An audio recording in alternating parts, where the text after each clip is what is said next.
Art of the Kickstart, Episode 4. Welcome to the artofthekickstart.com, where entrepreneurs are constantly pushing the envelope to build businesses of greatness. Inventors are innovating and creating the products of the future, and backers stand strong for what they believe. These are some of the great thinkers, inventors, and leaders of our time. Here are their stories. Hey guys, welcome to Art of the Kickstart. Today I'm extremely excited to have Brian Gibson of SealyCap on the line today to share his story with keeping your kitchen fresh, keeping everything awesome. Thanks so much for coming today, Brian. Oh, thanks for having me. I appreciate it. So Brian, right when we jump into these interviews, I like to kick them off with a success quote, something to get people excited about starting a business and living life. What do you got? Well, I kind of really like a quote that comes from, they call him the hip-hop preacher, Eric Thomas, and he says, and he tells a story, and in that story it says, when you want to succeed as bad as you want to breathe, then you will be successful.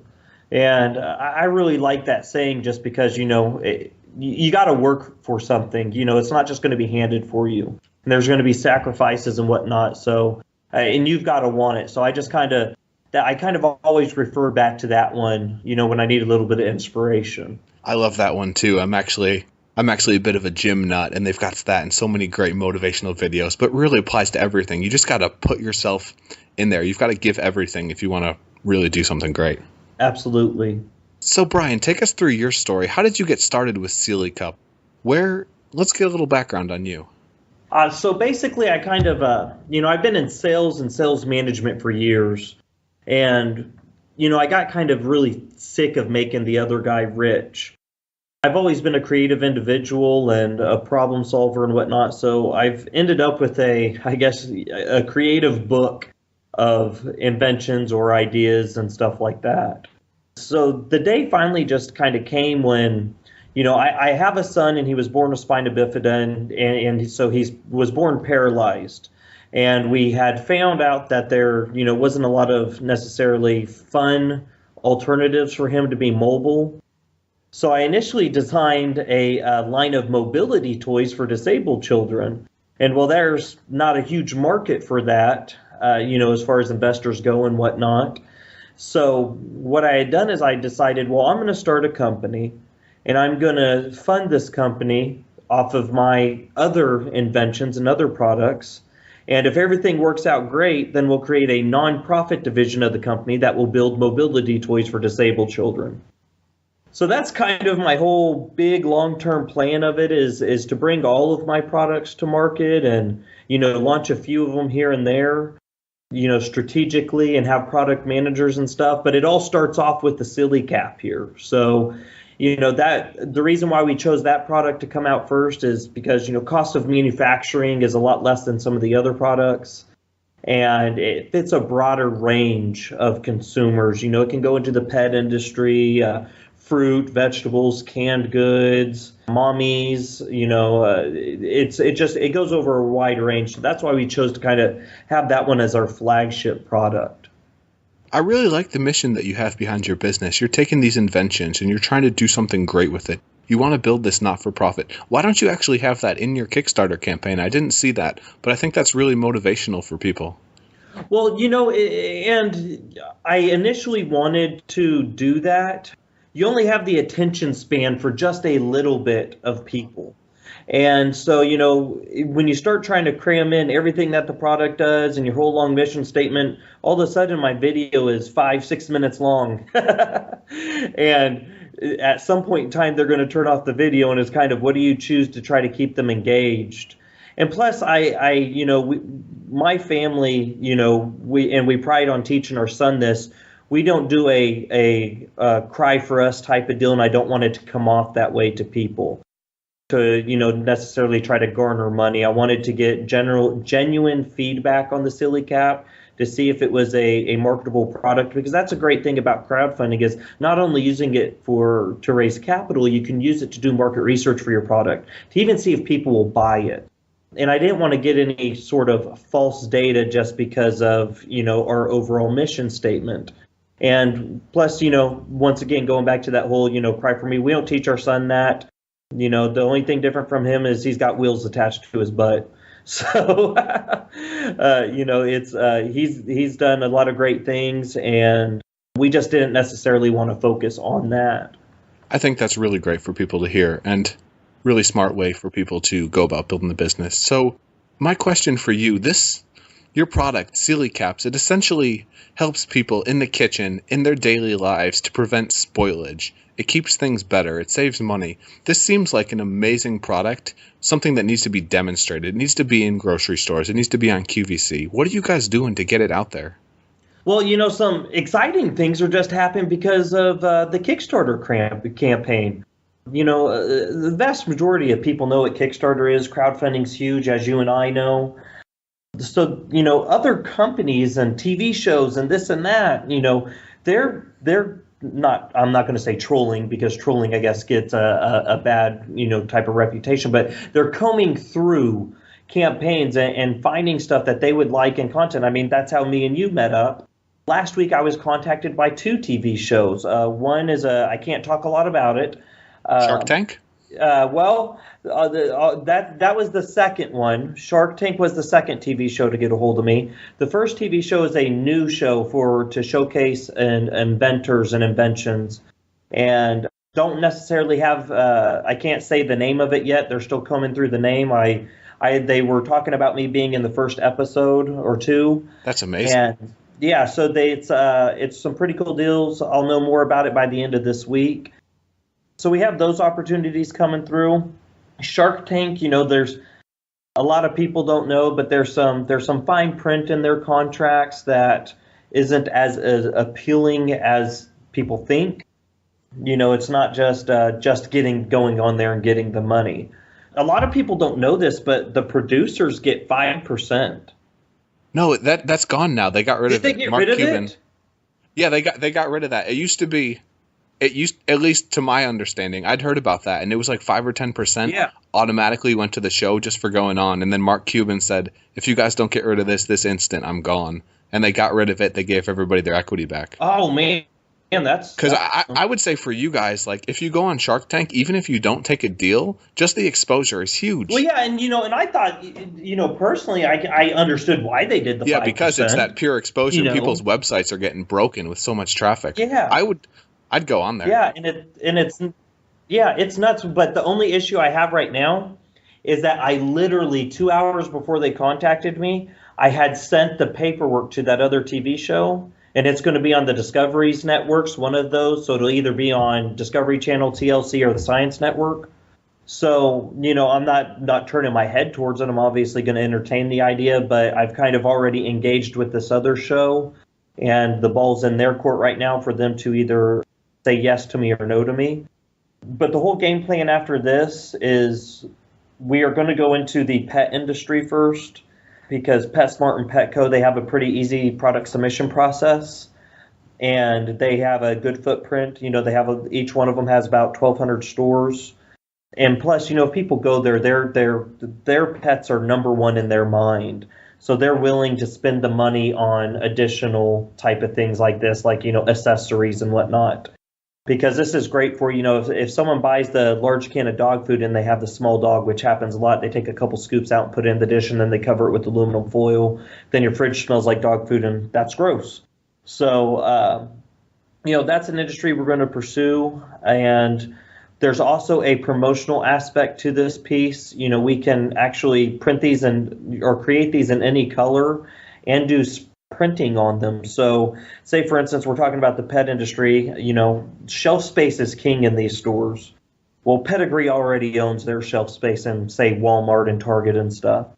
Well, if I can go to Pedigree and say, look, here is a promotional piece for you guys that you guys can make a margin off of. I can make these in yellow. We can print the Pedigree logo on the side of it, package in a design that you want to package in, and you hang them on a hanger in front of your canned dog food. Then instead of people covering up your brand with aluminum foil or something like that, they can cover it up with your logo. So that's one angle we're entertaining. You mentioned QVC. I wouldn't mind going on QVC. They sell stuff in the bunches and they sell it pretty quick. So there's a lot of different avenues. This thing covers a lot of a lot of different markets. It's just kind of, you can't go after all of them at once. You'll end up sinking the whole fleet. So we kind of just got to strategize and go towards where we think we can make a imprint in the fastest. This is really exciting for me as an entrepreneur. I mean, I see so much potential in what you guys are doing. It's amazing. What kind of competition do you have short of aluminum foil or plastic bags? Well, it's for instance, there was a Kickstarter campaign out there, and it was about, I think, a little less than a year ago, called Food Huggers. And they have a completely different design than us. I had already been working on my product long before that. This is my third and final prototype, and I'm lucky to get it done in that short of amount of prototypes. I think, as far as similarity in products, they're about the most similar thing. But, the differences is, we each have pros and cons. I have one size that fits everything that they have to have 4 sizes for and a different shape. So you kind of have to have 5 different things of theirs to equal one of mine, since mine stretches and adapts and stuff like that. Plus mine creates a vacuum seal, and it kind of constricts once you apply it. If you go and look on my crowdfunding campaign, you see it attached to different fruits and stuff like that. Once you attach it, it really starts tightening up and creating a nice seal. The one thing that they have on me is theirs acts more like a cover, and it's easier to apply because it's not as a tight of a seal. But it's just they have a nice looking product. They got on Kickstarter before me. They raised a ton of money, and that's fine. But I think they're about the biggest competitor I have right now. There's a lot of, as far as the canned goods side of things, there's a lot of cheap, non-functional products out there. My design is a lot different, and I put a dome on the top for a reason, and that was to help it stretch over larger applications. If I had a flat top on it, it would pull the sides up and end up popping off of the applications. I also designed that ridge into the silly cap for a reason. It acts much like a relief line in concrete and stuff. It allows the edge and the top to have a breakover point and kind of separate from each other so they don't fight each other. So mine's designed with function in place. This all kind of got started with, I got sick of buying the large energy drinks and drinking half of them and having to go somewhere I couldn't take it and sticking it in the fridge. And then I tried saran wrap. Then I tried saran wrap with a rubber band around it, and none of those worked. So I kind of said, I'm going to solve this problem. And it's evolved into something that, covers several applications and just helps out with a lot of stuff. You stole my next question with a story, but I think that's awesome. It really relates what SealyCap does. And you seem to have a pretty solid background as an inventor. Are you a guy that always is coming up with ideas, always writing them down? Yeah, I'm scared, especially the writing them down part. I'm scared of having an idea and saying, oh, yeah, I need to remember that, and then forgetting it, because if I forget it, it'll haunt me and haunt me and haunt me and haunt me. So there's nights where I wake up at 3 a.m. and I'm jotting down notes, and I can't get it out of my head. I start doing research on stuff, seeing if there's a viable market for it, and it really excites me. This is what I enjoy doing. I love doing this. It's not really a job. It's like I almost feel guilty because, it doesn't feel like I'm working at anything. It's a lot of fun. And, I initially back in high school, I was going to be an architect or an engineer. I just didn't know. And then I went to college and got a little sidetracked when I found an advertising class and went in that direction. Now I'm kind of making full circle around. But I think it all happens for a reason. I've gotten a lot of experience through my years, and they've all seemed to apply to this business right now. It's just your calling to make awesome things. And that's really the whole point of this program, Art of the Kickstart. We want to get inventors on here like you, people that are creating the future. They're making awesome products, and just to share their stories. And my next question for you, Brian. So you've got this, and you brought up how you never want to regret an idea. I would counter with the fact that an idea, it's almost meaningless without execution. How do you decide what to execute on? How do you know which products or ideas to go forward with? Oh, there's a lot of different aspects that kind of come into play with that, and I try to take whenever I do have an idea, I take it through a series of events to kind of make it come like into a full mini circle. I have a little over 50 inventions right now, and those are not just ideas. I have designs on them. I don't have patents on all of them, but they stay in a nice little safe place to where no one can see them right now. But how I plan on bringing, the strategy to bringing them forward is, there's some simple questions. Can it be built? Can it be built at an affordable price? Because, my Silly Cap can't be sold for $100. It's a cool product, but it's not a $100 product. So can it be sold at a price where the market will accept it? And is there a buyer out there? Got to do market research and whatnot. And, am I familiar and do I know the market? Is it something I can even attempt to sell at? Because if I go in there talking like an idiot, no one's going to buy anything. So, it's really just the cost of goods and can it be sold? So, and will someone buy it? That's where it is. And then also the initial investment of it. The Silly Cap can be created and manufactured in a very affordable manufacturing process called compression molding. Silicone compression molding, where they have a positive and a negative metal mold that's heated, and it remelts gum-formed silicone into the shape that you need. Well, it's not injection, and we can do it injection also. That's just a little bit more expensive. But the manufacturing process also does play a role in that. So it can be a bit intimidating as someone who's never really created something amazing. You've got 50 inventions into your name. What are some of the misses that you've had so people can see that you really are human? This isn't just Superman here. Oh, yeah. This is, in this one, well, for instance, one of my earlier prototypes, I went ahead and I launched a crowdfunding campaign on another platform. And the reason why I did it is because I couldn't do it on Kickstarter for this reason. I launched another product and the Silly Cap side by side. I was trying to do a 2 products, 1 campaign type of deal. Never been done before. And if it worked, I would have been a genius. And if it didn't work, people would have said, that's why you don't do that. And it didn't work. However, not all negatives came out of that. I got to see out of those 2 products which one was more popular, and because I had different perks or pledges for each product, and I could see who bought more of what, and I used that to determine which one would be my flagship product, and that would be the Silly Cap. So yes, I didn't raise the money. If I would accidentally raise the money, then great, I just would have launched both of them. But it didn't succeed. It failed, and the other product was it was called the Coos Cube. And it was a reusable ice cube that fills the dome-shaped void in the bottom of an aluminum can that goes in the bottom of your koozie. So you have this frozen ice cube that's a dome-shaped. You put in the bottom of your koozie. Okay. Basically, it keeps your beer cooler for longer. I'm not in college anymore. I don't chug beers. I sit there and I drink a beer next to a grill, and sometimes the last third gets warm.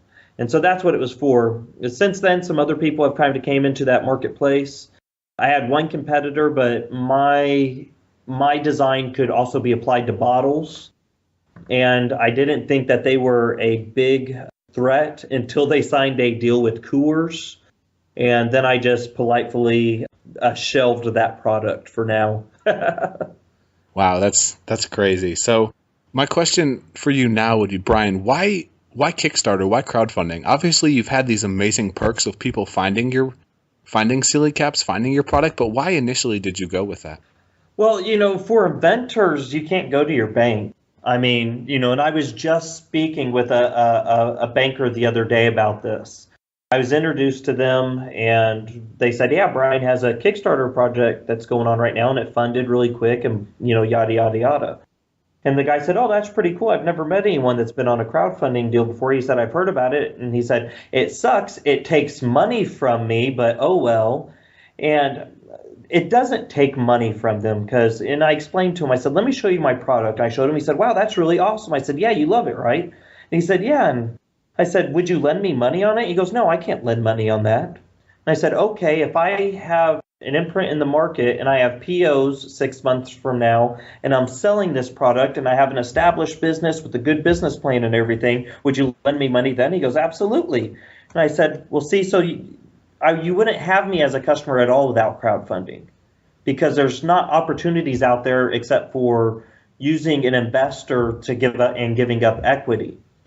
So there's a lot of misperception about it and stuff. It's great for inventors and because there's nothing out there for us besides giving up equity. And in the beginning, giving up equity is hard because you're making pennies because you're not dealing in volume. So in some cases, I think people end up spending money to sell their product or selling it too high, at a price point that's too high, and they aren't getting the sale. So I just think it's hard to give up equity myself. And if we have an option out there like crowdfunding, that everyone should try it. Now, I'm not saying every product is good for crowdfunding. It has to be, it's a niche type of deal. Not everything you get on there. I had a guy come talk to me before and ask for advice. He had redesigned light bulbs for inside of commercial signs and wanted to know how to do a crowdfunding campaign. I told him, I said, I don't think that's going to work on crowdfunding because people aren't going to buy light bulbs for commercial signs. There's certain things like that. I mean, it was a cool idea and there's probably a market for it, but just not crowdfunding. The other huge thing I think that is great to use off of crowdfunding, and I mentioned it before in this call, is I think establishing and making sure that you have a market out there for it. If you put it on there and you do marketing and everything like that, I mean, it should gain some traction.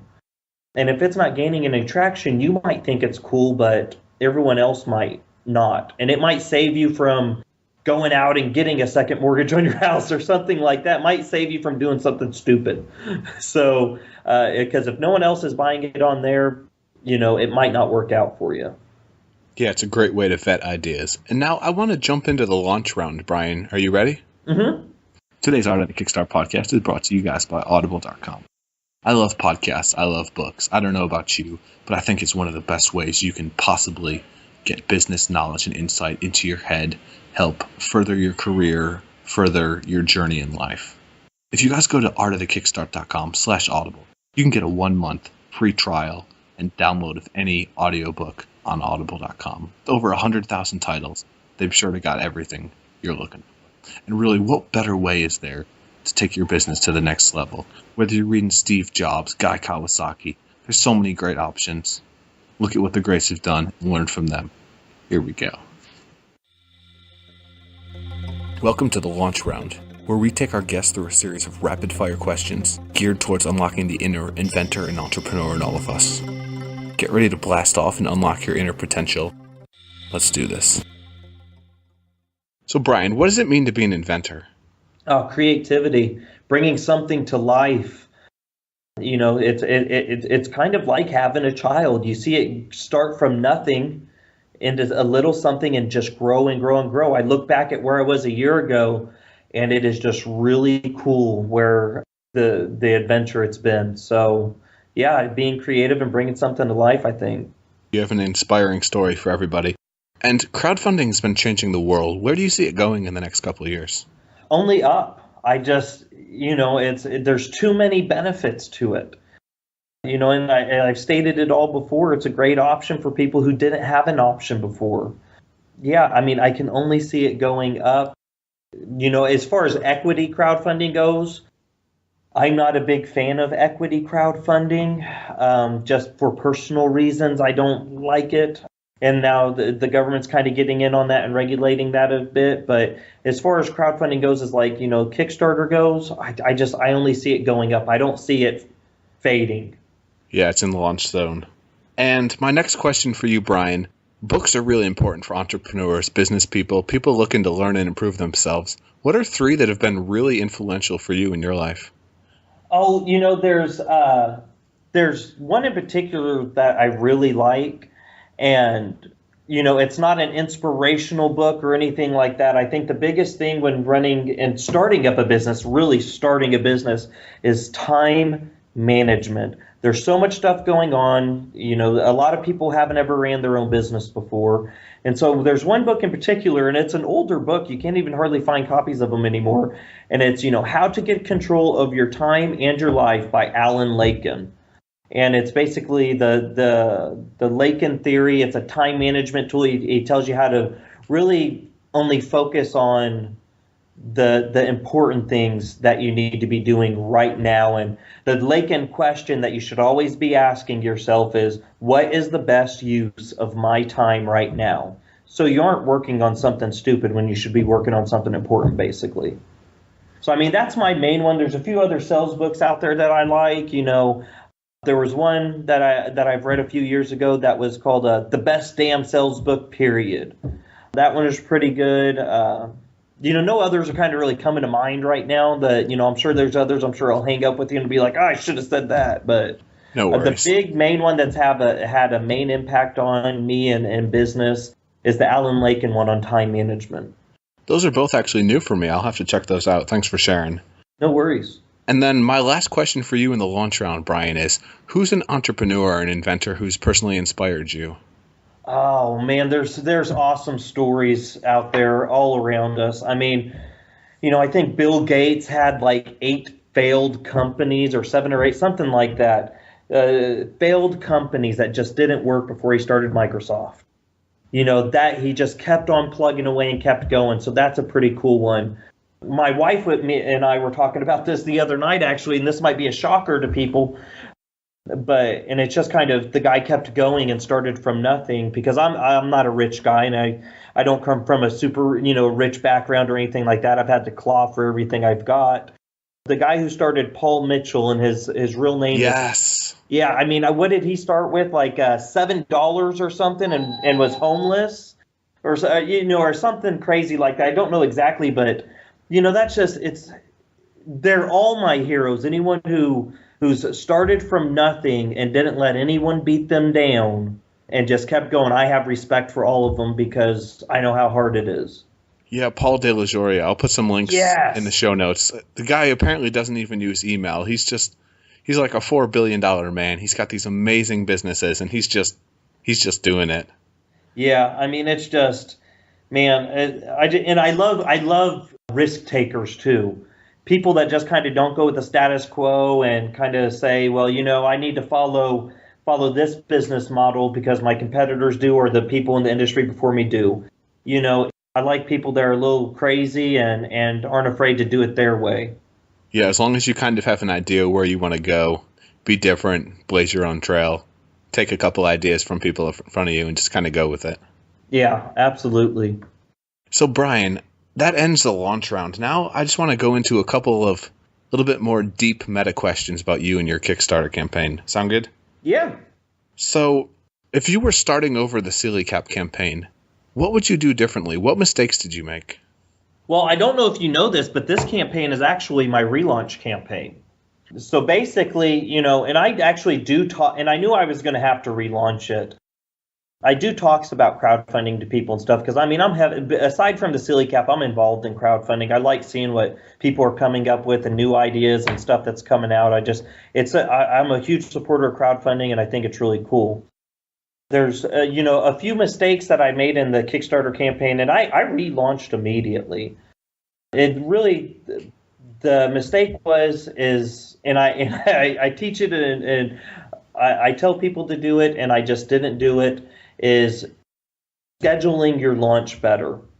And so what had happened was I had my Kickstarter campaign approved, and I'm part of what's called a business incubator system here in Edmond, Oklahoma. I have a group of people helping me execute all the administrative stuff and really teach me how to run a good business model aside from the creative side. And the executive director was at the national conference down in New Orleans. And he said, hey, my friend's speaking about crowdfunding here, and they want to use your crowdfunding project as the example if you'll activate it. So I got excited because there's like 1,000 people down there, and I go ahead and launch it without scheduling the launch. I should have never done that. And plus there was a few things that was wrong with it. I should have never did it. And that's something that people shouldn't do. Don't get overexcited. Make sure you do things calculated and how you're supposed to do them. The other thing was you make sure you got a lot of, and I call it a sphere of influence from, sales days and stuff. And that's, the people around you, your friends, your family. Really make sure that they know when you're going to launch and say it is imperative that when I launch, you immediately get on there and help me out and back me, because that will shoot me up the popular rankings to where the general crowdfunding public will see me. Well, I didn't have a large sphere of influence. So basically, I ran the first campaign, and I had 250 backers, and that was fine. I wasn't worried about it because I knew I'd go ahead and relaunch immediately. I slimmed up some stuff in my costs to be able to get my goal down a little bit. And so basically, instead of having 10 to 15 friends when I launched the campaign the first time, the second relaunch, I now had 250 friends. And they were all encouraging me to relaunch it and stuff like that. So bam, within the first 24 hours, I mean, we funded within the first 48 hours, but in the first few hours, it was just skyrocketing up the popular rankings. We were on the very front page of all popular products on Kickstarter, which is hard for a food product to get on, unless you're potato salad, I guess. Apparently, he doesn't get any of the money. Oh, really? He's not getting any of it? No. Oh, okay. Well, well, I guess he won't be making as much potato salad as he thought. No, not at all. But anyhow, so I did learn something, and I used that knowledge, and that's probably my advice to people is don't let it beat you down, learn from your mistakes. Because I knew what I did wrong, and then I just didn't do it wrong second time, and look, now I'm successful. It's over 200% now. Yeah, learn from your mistakes. And my last question for you, Brian, you've been an amazing guest. If you had one piece of advice for an aspiring entrepreneur, an inventor, someone that wants to create something amazing, and they want to do it on Kickstarter, what would it be? Oh man, research. There's crowdfunding's huge. There's so many people out there with blogs, and advice out there. And listen, don't be naive and think you know it all. The SBA, the local SBA office has asked me to come out and speak on a few occasions on crowdfunding. And look, I made mistakes, and I learned from those. So always learn from your mistakes. Do your research. Research similar products on the campaign that were success or on Kickstarter, and see what they did to be successful, and try to make sure you're also doing that. And like I said, don't let anything get you down. Keep on kicking. No one's successful in their first try of anything. Like we talked about Bill Gates and all those guys, they all failed a lot. They failed a lot more than they succeeded. Brian, you've dropped a ton of knowledge bombs. You've been a great guest. You've had awesome insights for people, and I know it's going to help them in their products, their business, and their life. Give yourself a plug. If people want to connect with you, they want to check out your campaign or other stuff you're doing, just talk about it. Okay, yeah. Obviously, you can go on Kickstarter. The fastest way to find us is either in the popular category for food. We're usually in the top 4 right now for 11 more days. Or you can just search in the search bar for Sealy Cap, and that's SEALLY, and obviously Cap, CAP. So you can find us on there. If you want to check out our website, our parent company to this is called Simply Unique Inc. I'll give you the website here. It's SIMPLIUNIIK.com. So it's spelled a little bit differently. It's spelled uniquely. That's kind of how we roll here. You can check out some of the stuff on there. We'll have our brands on there as we grow if people want to follow us. We're also on Facebook under Simply Unique also. And Twitter, we're on there also with the same call handle, Simply Unique. So yeah, I mean that's really it. That's what we got going, just operating out of Edmond, Oklahoma. And we'll throw, of course, all the goodies in the show notes, guys. artofthekickstart.com. Check it out. Thanks so much for coming on today, Brian. You've been an awesome guest. You've helped me a ton. I'm sure you've helped our audience, and hopefully we can help you. Hey, thanks, Matt. I really appreciate you having me. Let me know if you need anything else. Wow, what a great guy, and what a freaking amazing story. That's so inspiring. He goes out there and just creates amazing products. He invents the things he wants to see in the world, and he's going to be on TV as an inventor. He's got a product kicking butt on Kickstarter, and he's just building a business around it. I don't know if that motivates you guys, but it motivates me. I got the book out of the drawer. I'm taking notes. I'm trying to find different things I can build. I want to be like that. And that's going to be the challenge. That's what I'm doing myself, and that's what I want you guys to do. Look at products, businesses, ideas that you can create. Just think about them for the next couple days. Maybe something comes to mind. Maybe it doesn't. Either way, keep going forward.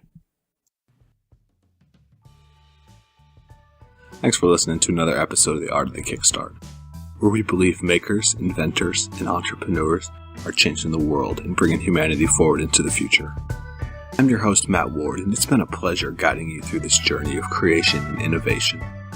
I hope you're inspired by this and check out artofthekickstart.com to get more information and tactics to help you launch your own business, product, and dreams.